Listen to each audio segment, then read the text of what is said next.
What's up, guys? It's Peyton back with another video, and today we're going to talk about something that has been talked about a lot, and also something I don't think has been talked about in the right way, and that is buying cowboy boots, things you need to consider based off the application in which you plan to use those boots, and also based off what kind of feel you're trying to get from those boots, because a work boot is going to be a lot different from a casual boot. It's going to be a lot different from a dress boot. And yes, there are lines of each of those that intersect, but there's also big gaps that need to be addressed. So if you haven't been or seen my channel before, it's all going to be just one take. We're going to go from the top, and however many times I mess up or speak incorrectly, let's just say, we're just going to go with it. So, all right, so let's just start off with the first thing. Everything about a boot is going to determine how that boot feels. Sounds pretty obvious until you really get into it. It's going to be leather choice. It's going to be toe shape. It's going to be heel height. It's going to be heel profile. It's going to be shaft height. And it's going to be patterns as well. And I'll go over what I mean by patterns here in a second. But that being said, I'm going to go over the boots on the table and we'll go from there. So, first boot on the table is one y'all have already seen if y'all watch my channel. It's the JK Western Ace in Redwood. It's up here in the top left, or my top left. This is the Lucchese Old Friend in black Italian suede. It's the Chris Stapleton line of Lucchese's. Beautiful boot. Love this boot. This is Lucchese Blue Ostrich. There is a name for it. It is one of their best sellers that I can't remember. I don't know if it's the Cato or the Brian, or it's something. It's still on their website right now. It's one of the like 6 color options they have for this particular model. But that's blue full quill ostrich. If I can get it back on the table here. These are vintage Tony Lama Firewalkers. These are not the Firewalkers with the lizard wingtips. I didn't want that. I wanted a straightforward leather, and I was lucky to find them. I do have a couple pair of lizard boots. Lizard is not my favorite hide for boots. It's just not my personal taste, but I'm very lucky I found these.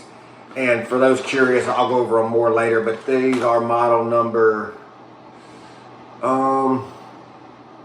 7309. 7309 for these. Over here we have a pair of blackjack elephant boots. Very beautiful boots, very high quality. We'll go over those at a later video in depth, but love these boots.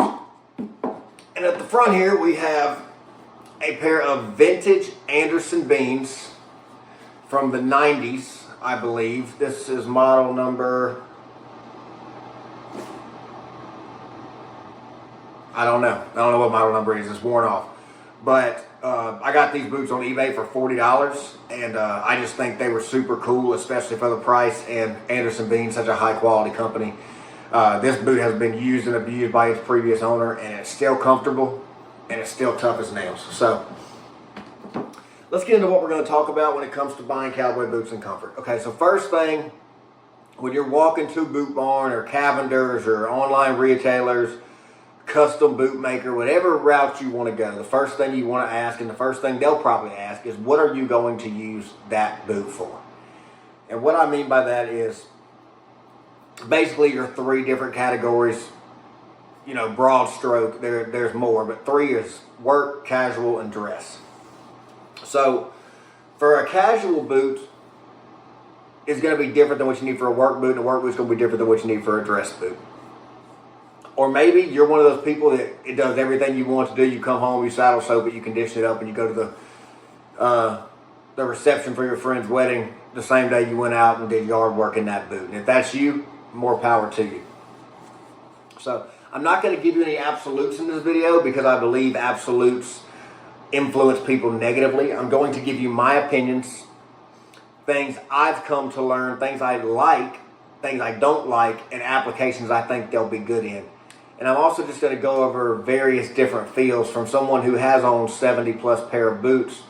I've been able to put my feet, walk, work, go out and for the night, and a lot of different materials, toe shapes and all that. So I think I have a pretty good grasp on what you may need to consider. So application, work, casual, and dress. So from there, we're going to move into toe shape and what toe shapes might be best for which. So this JK Western is an R toe, or just a regular semi-rounded, medium round toe. Very traditional. These are tried and true. Okay. The Lucchese Old Friends are a French toe, which is pretty much a narrow box toe with a slightly downward slant.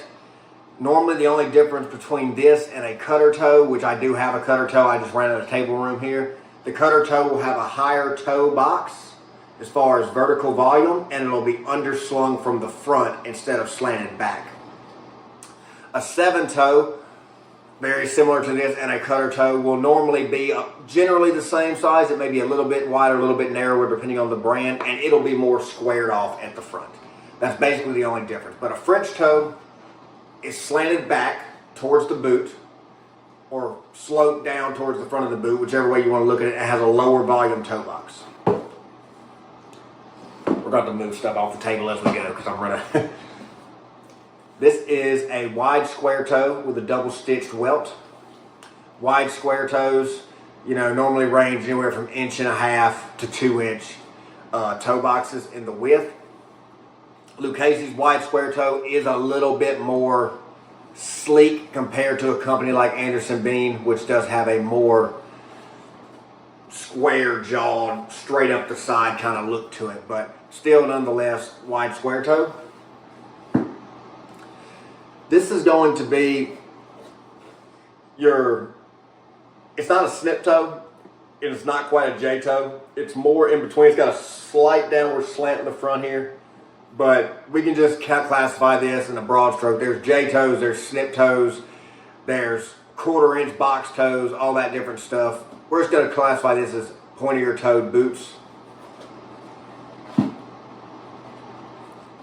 These blackjacks are pointier toed, obviously, but what they also are is they're extended. So even though this is a 10.5 boot, it seems longer than a lot of boots do. Like, I know the heels don't match up, but this boot is a little bit longer than that Lucchese. The heel counters are pretty much even. The heels are just such different profiles.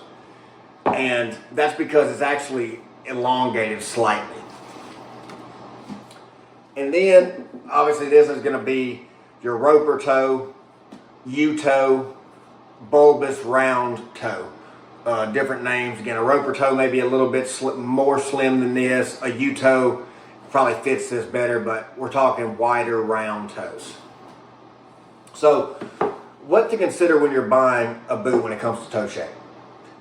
If you're buying this boot for work 95% of the time, especially if you're wearing steel toes or something of that nature, but even if you're buying a soft toe work boot, you're going to want more room in the toe box. Your feet are going to get hot, swell. You might be wearing a little bit bigger sock, a little bit thicker sock, especially if you're working in the winter time. You're going to want your toes to move around, especially if you're going downhill or anything like that. It doesn't matter what kind of terrain. That just comes to sole preferences, and we'll talk about that as well. But you don't want your toes jamming into the toe box or to the sides of the toe box. So for work boots, people normally tend to gravitate towards U-toes, wide square toes, or R-toes, medium round toes. This will be the more narrow of what I would call work toes.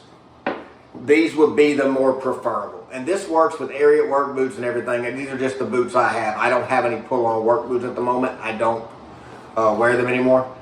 But for work boots, most people, including myself, when I used to wear pull-ons, I either went with a wide square toe or a U-toe, bulbous round toe to give myself some toe room, give myself some extra sock room, and also some room where if my feet did start to slide in the boot or swell in the boot, I'm not jamming my feet up into the front of the toe box. So for casual boots, there is going to be some overlap here. Casual boots and R-toe works great for. It's sleek, it's slender, but it still maintains a not overly dressy look. This boot is great for going to the bar. If you get cleaned up really nice, you can wear them to a wedding, to a business casual meeting, things like that, and the boot will always perform well. This really is the jack of all trades. If you need a boot that looks good in any scenario and doesn't ever really look out of place, to me, it's going to be the R-toe and your medium round toes. That's where you're going to want to stay, in my personal opinion. The French toe could be used as a casual toe. That being said, we're going to get more into this toe in a second because in my mind, it definitely leans more towards the dressy side. The square toe, the wide square toe, to me is very, very casual. It's even more casual than the R-toe. It's obviously good for work, but like I said, there will be some overlap. Work and casual can overlap quite a bit. Where we'll get into a difference between work and casual is when we get into leathers. But again, this is a wide square toe. It goes great with a pair of straight fit or boot cut jeans. It goes great with a t-shirt. It goes great with a jacket in the winter. Whatever you want to wear it with, it just doesn't look out of place. You're not taking yourself too seriously. And if you do want to flare it up some, that's where you flare it up with your different leathers like ostrich or caiman or gator or Pirarucu or lizard, whatever you like, but the square toe itself lends itself more to a casual boot. I definitely, in my personal opinion, do not consider square toes to be dress boots. Under any circumstances, if you're going to a nice, dressy event, and I don't mean it, sorry about my dog barking. Hey, be quiet, sorry. If you're going to a nice, dressy event, square toes would not be my go-to. I just feel like there are much sleeker options. But for casual, go to the bar, go to a movie with your girlfriend, go to dinner with your family at Texas Roadhouse. You know, I know, cliche, Texas guy likes Texas Roadhouse. But either way, square toe is going to get you there. It goes good with anywhere from blue jeans to jackets. Just not really formal dress, in my opinion. All right.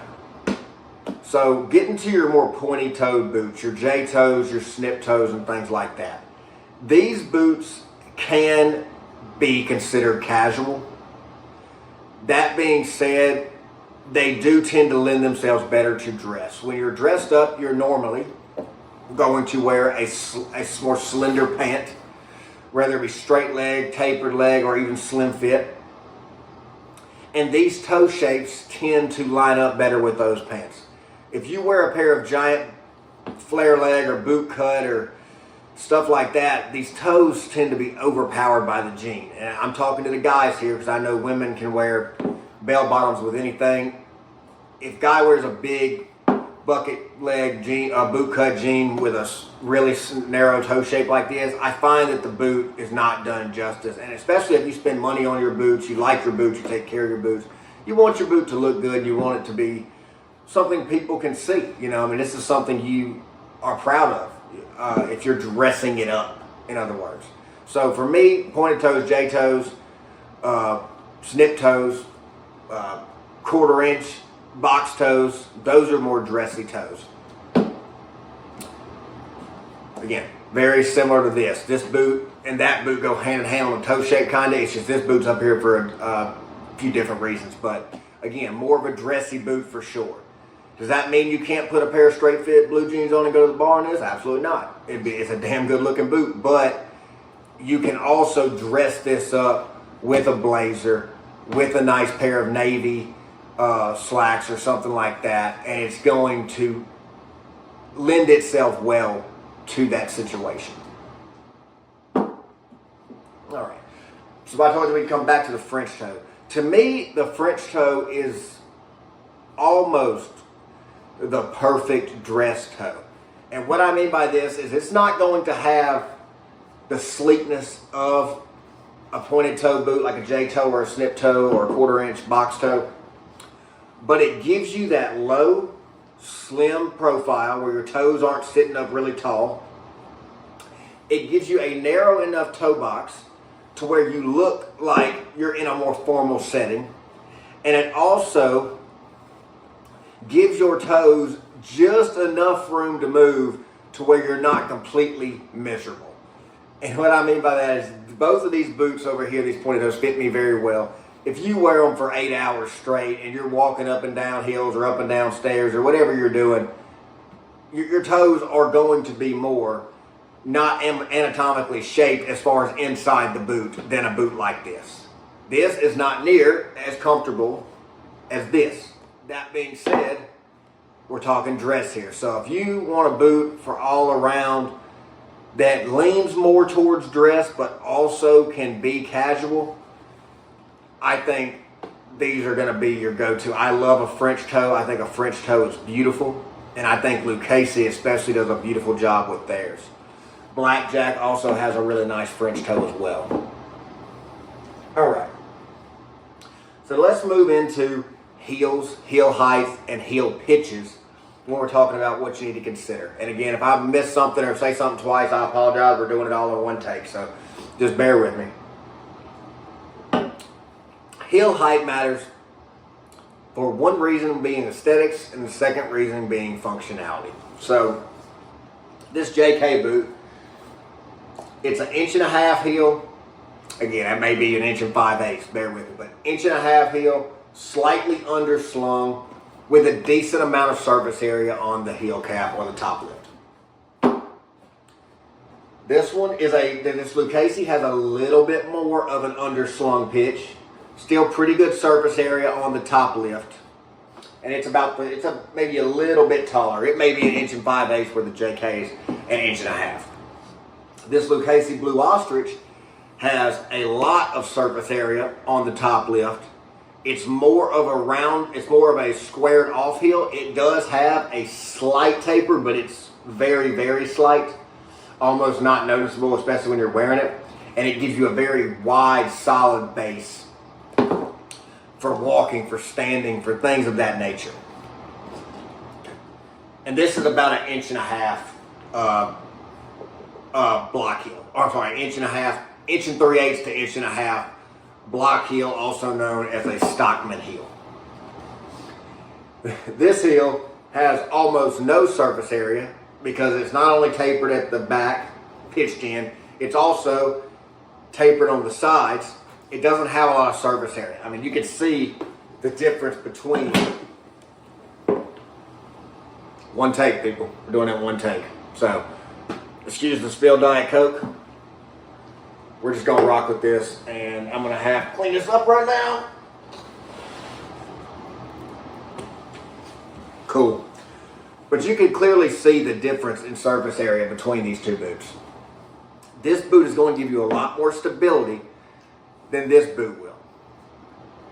So if you need a boot with more surface area, that's something you need to consider. No matter what you like the look of, again, it's what are you using this boot for? Same thing with this Blackjack. It's got a little bit more than the Firewalker, but it's still very pitched all the way through. And then we get into something like this, which is your Roper heels. This is right at a 1-inch block.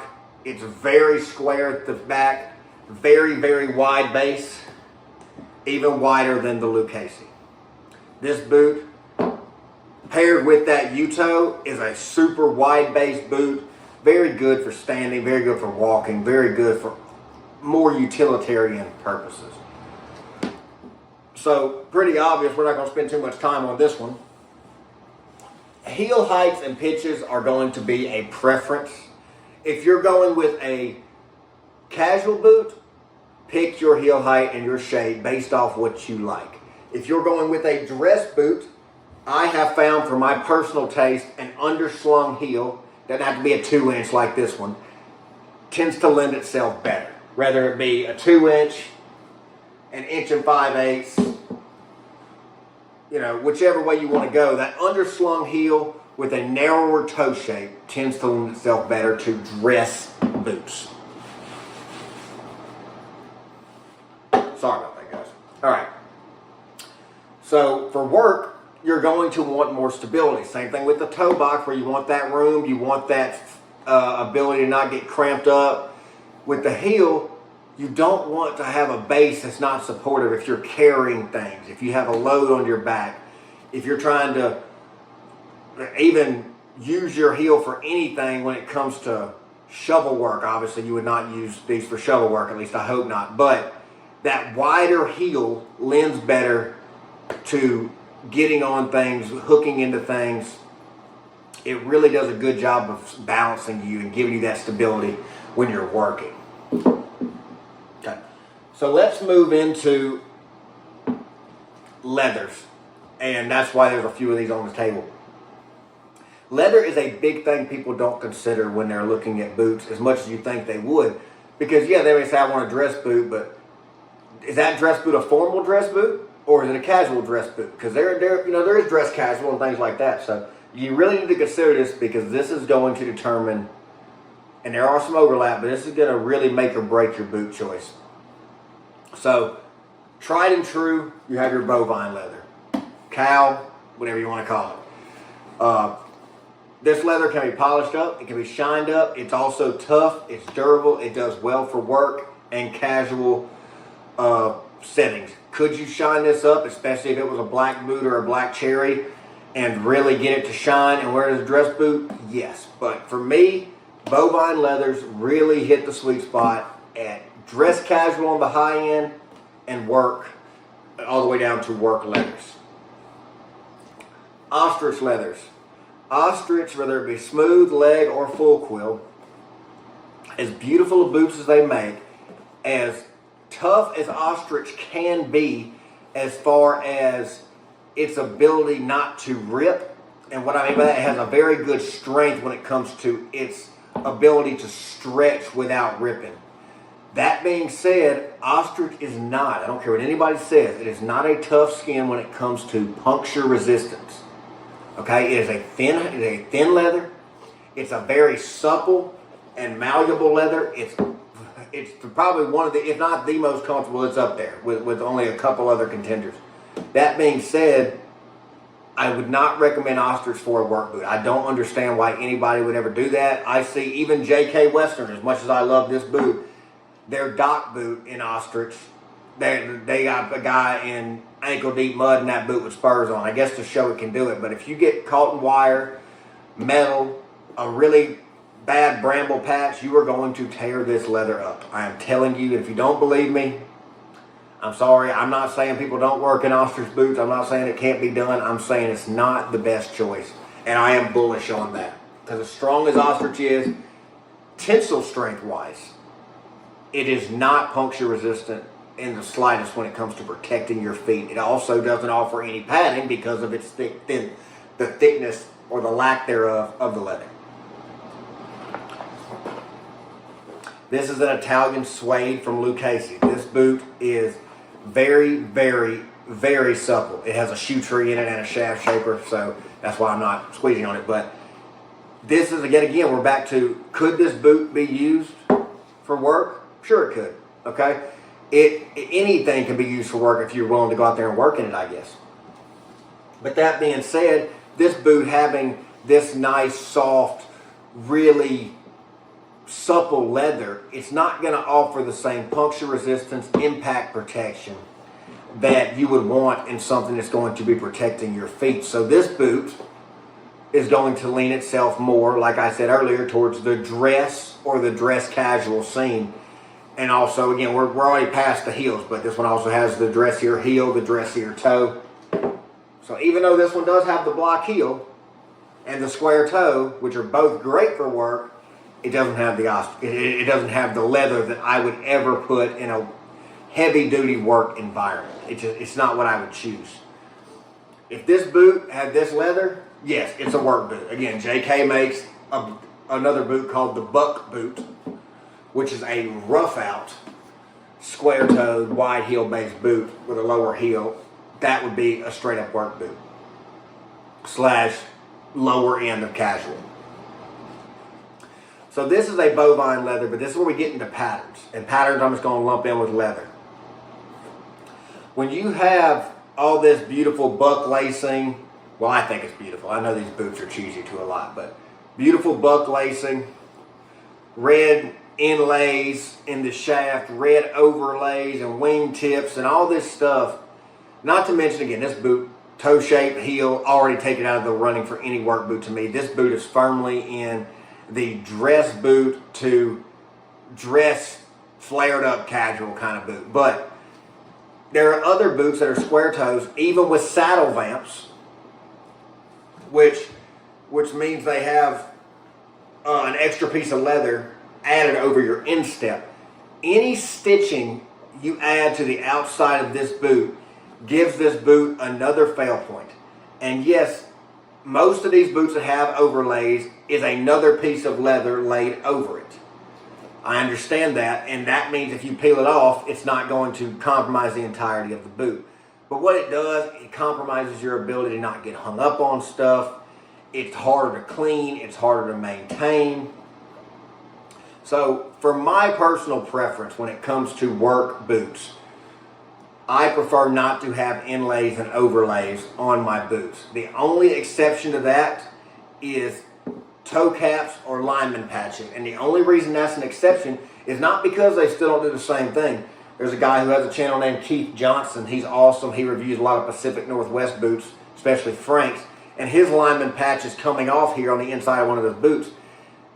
So that's what I'm saying. It can happen. It gets caught on things. But he needs that lineman patch for the extra protection when he's wearing his gaffs, when he's climbing poles.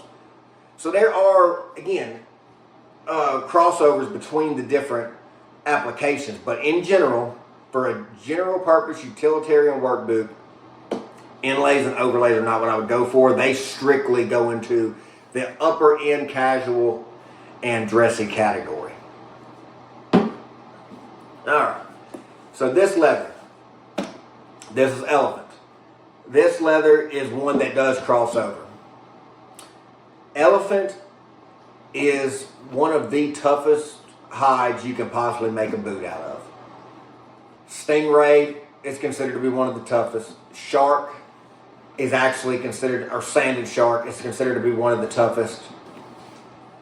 You also then, of course, have your bull hides and your Cape buffaloes and your giraffe. But that being said, Cape buffalo and giraffe are not as tough as elephant. Stingray is definitely harder and more abrasion resistant than elephant, but not by a whole lot. And the benefits you get from elephant over Stingray with that little bit of extra malleability of this leather is worth it to me. So this leather can be a dress leather, it can be a casual leather, and if you want to, it can be a work leather. If you can bottle your tears up and put them aside, this leather can be a work leather. It's hard to do. This is an expensive leather. It's a very sought after leather by a lot of people, and on top of that, it's very beautiful. So it's hard to get out there and beat this leather up. But unlike ostrich, as pretty as this leather can take every bit as much of a beating as this bovine cowhide leather and more. So this leather can absolutely take that kind of beating. Again, this boot itself is not a work boot. Very, very narrow toe box, underslung heel, not what I would consider a work boot. But the leather itself would lend itself great to that. But it can also overlap. So if you wanted a casual boot mixed with a work boot you can clean up that doesn't get tore up that bad, a square-toed or a round-toed or an R-toed leather, elephant leather boot could do that for you. You could work in it all day, come home, knock the dirt off of it, polish or shine it up with some conditioner, maybe some creams, and it's going to look really good because it doesn't get scuffed very easy. It is hard to scuff elephant. It's not very easy to do. And then we get into what I would consider straight up work leathers, which again, if you watch my video on my JK work boots, you'll see this, or my Jim Greens, but this does not look like it anymore because it's completely well loved. But this is a rough out leather. It has been heavily waxed and oiled over the years, and it is completely varnished down, but it is a rough out leather. And this leather is going to give you the most abrasion resistance because it gives you those fibers that move out of the way when it comes to things rubbing up against it. But it still gives you that pliability of a normal cowhide boot without the rigidity of the elephant. So for me, if you want a work leather, I think rough out's the best you can do. I really do. If it's strictly work. Now, can you brush these off and wear them for casual? Yes, but in my opinion, rough out, the way it looks, the way it ages, it's never going to be a dress leather. Hey, we got to speed this up because I know I'm taking too much of y'all's time, if y'all are even still watching. And if not, that's okay too. Shaft height. For me, if you're going for a work boot, I personally like 8 inches at the lowest. That's for lace-ups. 8 inches for a laceless boot tends to be too low. Your jeans start to bucket. It starts to rub you in a weird way. But 8 inch up to normally 13 inch for me with pull-on boots. I do have a couple 14-inch boots. For me, that's getting a little higher than I normally like. This JK is a 12. This Lucchesi's a 12. I don't know if I have any 13s on the table. I'm sure I do, but this Blackjack is a 13. And a 13-inch height does really well on pull-on boots. It tends to be high enough to where your jeans don't bucket in it. Again, if you're working, it may not matter, but it's still one of those things to consider. For dress boots you not only want to consider the height of the shaft, but the diameter of the shaft and how it's going to fit on your calf. Again, your miles may vary depending on how big your calves are. But that being said, if you're going to wear a slimmer fit pant, whether it be a straight fit, tapered, or slim normally doesn't work with cowboy boots, but straight fit or tapered, you're not going to want a wider shaft like this as much because it can bucket in there, especially when you can get something like this Lucchesi that literally can fit inside this Anderson bean. That is going to lend itself a lot better to a dressier look than this is. Again, if you have monster calves, okay, if you're, calf raising 500, then you may need these for a dress pant because this is all your calves will go in. But we're just kind of going over broad points here. Casual, whatever you like. Whatever kind of jeans you wear, whatever kind of pants you like to wear, whatever kind of fit you like to rock, tailor it to that and to your comfort level. But in a general rule, work, I like to have a little higher shaft, normally a 10 to a 13-inch boot for the protection it gives me. And for dress, I like to have a narrower shaft so that my jeans and my pants don't bucket into the boot and look sloppy. That being said, there's guys out there rocking 6 and 8 inch work boots every day of their life, and they're happy with them. It all depends on what you're doing. It's just for me, I prefer a little bit higher boot, 10 inches to 13, 10 inches to 14 for work boots. For dress boots, I prefer a higher boot with a narrower shaft. And for really casual boots, that's when I think down to about 8 inches is a good height. Still offers some protection, still gives you that sleek look, and it still gives you some support. Okay, so we've talked about heel pitch. We talked about heel height. We talked about toe shape. We've talked about shaft height and leathers. One thing I did want to talk about was the pitch of the heel. The reason this is important is because it determines the gait in which you walk. When you take a Lucchesi boot, or this Lucchesi boot, and you're walking, your heel is going to strike earlier and farther back, which tends to give you more of a slapping effect when you're walking. It's not uncomfortable, it's just not as natural when it comes to a slightly underslung heel. Because when you walk, it hits further forward and rolls more with you. It's hard to explain, but it does give you more of a natural gait with an underslung heel. That being said, again, this base, I like it better for the walking mechanics. That being said, for standing, a wide heel base is so much nicer. It just gives you so much more stability throughout the boot. So when you're looking for boots, first thing you ask yourself is what are you going to use the boot for? If you're going to use it for work, you need to think, what are my toes going to feel like at the end of the day? What socks am I going to wear? What kind of conditions am I going to have to wear 2 pairs of socks? What kind of leathers do I want to be able to take the ass whooping that I'm going to be putting on these boots? If you're casual and you want something that'll kind of ride the line between light work and light dress, but everyday wear, you know, you may want to go in a different route with a little bit nicer leather that's still relatively durable. You know, an example of that leather, in my opinion, would be something like Cape Buffalo, bull hide, things like that look a little bit fancier than they actually are, but they're still super durable, but they can kind of masquerade as a dressier boot. And then you get into, you know, what do you want for your dress boots? You know, your exotics, your really nice boots, the boots you don't take out of the closet unless you're trying to go do something memorable and special in them. So, what are you using the boot for? What kind of material does that boot need to be to best suit your needs? Are you going to be walking a lot? Or are you going to be standing a lot?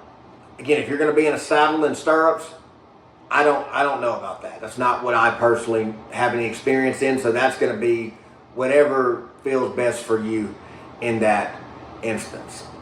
Last thing we're going to talk about is soles. I actually don't have any rubber sole boots on the table because I only have 2 rubber sole cowboy boots left in my collection. I have got rid of every 3. I have 3 left.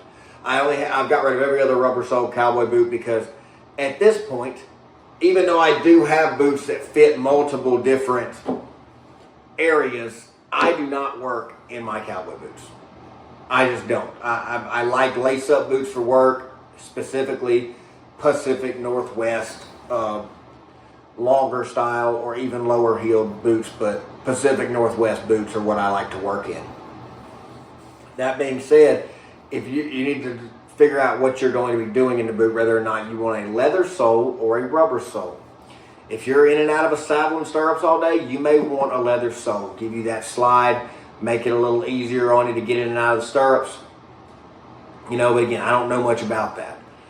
But if you are doing any other kind of work, and I pretty much do mean any other kind of work, you're going to want a rubber sole on the bottom. It's going to give you better impact absorption. It's going to give you more protection against heat, against cold, against objects.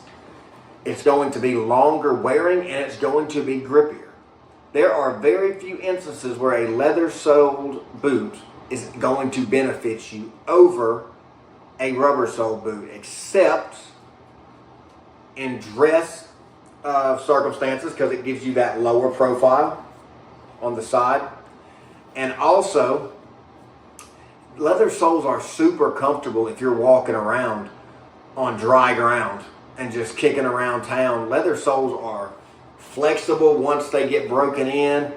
They just feel good under your feet. You know, they do a really good job of being a casual / dress sole. In my opinion, there's no reason to be working in a pair of leather sole cowboy boots unless you were spending the majority of your time in the saddle. And yet again, that's something I don't have much experience with at all. So, talked about soles, talked about shaft height, shaft circumference, different leathers, different toe shapes. I hope this has been partially beneficial to you guys. I know I rambled a lot, but there's a lot of material here to cover, and maybe I should start giving myself like a little cheat sheet to go down the list, and I will look into doing that to make it more streamlined, because I know that was a lot of talking. But I'm trying to give you guys different perspectives, and also on top of that, just showing you some different boots that I have in my collection and enjoying talking to you guys. So I hope y'all enjoyed this video, maybe learned something new. If anybody does watch it, drop me a comment, whatever you want to do. But either way, I hope all of you have a great week. God bless y'all, and I hope you and your family stay safe out there.